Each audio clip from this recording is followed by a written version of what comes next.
nongeye kubasuhuza nanone. Uyitangiye ubasuhuza ni umuhungu wanyu umwami Tomotoni Ikimomo Obigwi ENGN TV. Mwibutse gukora subscribe ugakanda ku nzogera kugira ngo story zacu zigeze kugero gatanu kuri ikagenzi ikako.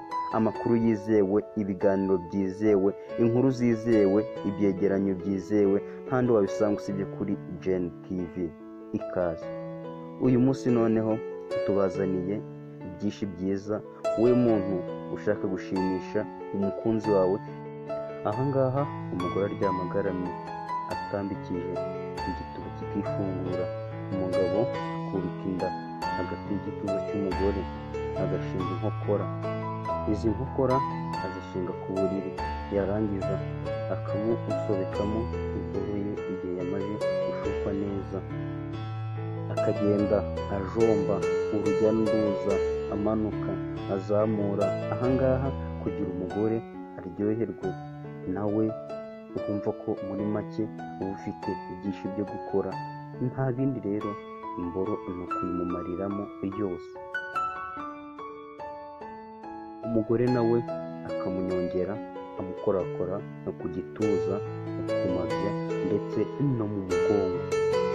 Kandi babikora bari no gusomana, dore ko umugore utanyongera umugabo we nyamuneka bavuga ko aba adakunda umugabo we.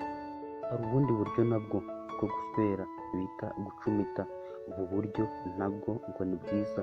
Umugore yicara atambikije, asigaye umugore akamwicaza ku bibero, ndavuga umugabo. Ahasigaye rero akamuswera imboro akayimushyiramo.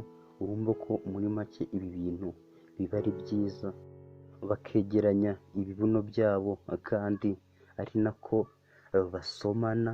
Urumva ko muri make uyu nguyu ibi ngibi biba ari byiza cyane kandi ari iby'agaciro. Ni ukurindira kugeza igihe umugabo asohoye cyangwa se arangiye. Hari ubundi buryo bwo guswera bita kunyaza. Ubu buryo bwo ni uburyo ukarahabutaka n'uwatanga igikombe yakibuha, kuko ni uburyo bwatsinze kandi bukoreshwa. Gusa abagore bose ntabwo banyara, gusa hariho abatabukunda kubera ko ubu buryo akenshi butera umwanda ku gitanda. Ariko niba uri kumva uri bukoreshe, byaba byiza urambuyeho ikintu, cyangwa se ugakorera mu ntebe, cyangwa se ukamukorera hasi ukaramburaho agasambi. Byagufasha cyane kugira ngo utanduza igitanda.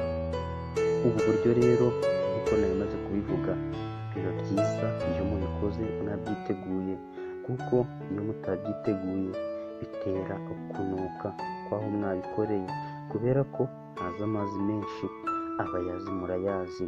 Urumva muri make ko ubu buryo ufata imboro asigaye ukayikunguta, ukamukorera, ukamukubitira akakahava, ukakubita yishimye nta kwibabarira. Ahangaha ahita yumva uburyohe bwinshi, igituba kikabuza gihita gisohora inkuru byinshi.